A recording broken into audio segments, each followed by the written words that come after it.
Hello everyone, welcome to Grow Now, the garden at Royal Oaks and Orchard. Today I'm going to be showing you how to grow this tree. And this is a moringa tree, also known as the drumstick tree or the miracle tree. Its botanical name is the Moringa Oleifera. And it's called the miracle tree because of the benefits it provides. Its leaves contain so much potassium, calcium, and vitamin C more than bananas and oranges. And it also contains antioxidants and proteins. And every single aspect of it is useful. The leaves, the fruit, the flowers, the roots, the stem. It's a really, I guess you could say, a useful miracle tree.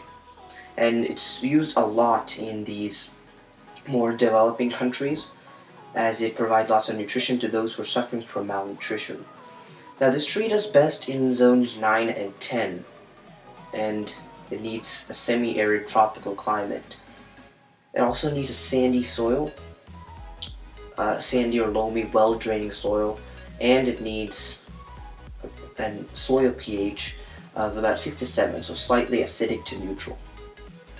And I actually made a video on the soil mix for this moringa tree, and if you haven't seen that, I'd recommend go checking that out if you would like to grow moringa yourself.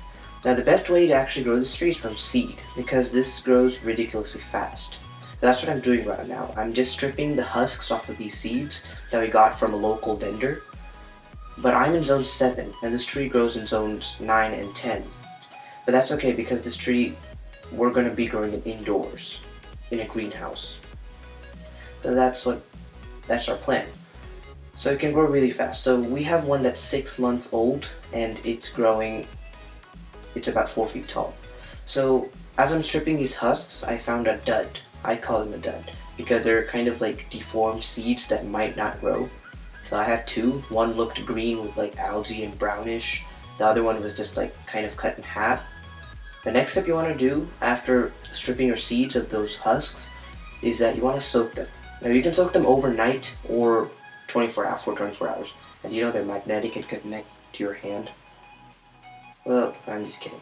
But you can just put them in and then soak them for about 8 hours overnight, or 24 hours or a day. So I've soaked mines now, and you could see that they've sunk. So that's a good sign. That shows that they've absorbed the water.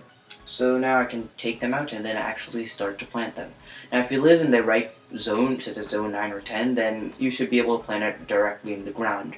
But since I don't live in zone 9 or 10, I live in zone 7. So I have to actually do some different methods to start these seeds, and I'll be showing you two, and the one that I like better is the first one. So this is my more preferable method, which is using the box and paper towels. So you just want to put your paper towel inside the box, fold it to make it fit or cut it, and then you want to moisten it so that your seeds get some more moisture to actually sprout. So just put it in like this, and then moisten it. So that's what I've done now. I've moistened the paper towels, and now I'm going to be putting my seeds in. So I'll just place them, and you can see that they've changed color now. They're more of a peach or yellow color when they were white, and they've also kind of bulged, you see that. So now I'm going to also put on like another paper towel on top that's also moistened to kind of cover it, and you can just put the lid back on, store it in a cool, dark place, like you do for all seeds that are not sprouted yet. So this is my more preferable method, and this is the one that actually worked. So the second method is using a Ziploc bag. So you just want to open the Ziploc bag and put your seeds inside, and just place them in. These are also the same seeds, I just kind of split them up. And then you want to put in a little bit of extra water, just like a shallow kind of river. So you can see these seeds are now soaked a little bit, and I would put in some water. Now this is the first method that we used, and it worked, but the second time it did not work, and we got some fungus and algae and all that stuff. So I'd recommend using the box method, and the box method is one that actually had success this time. So as you can see, this is the box, and you can see that all of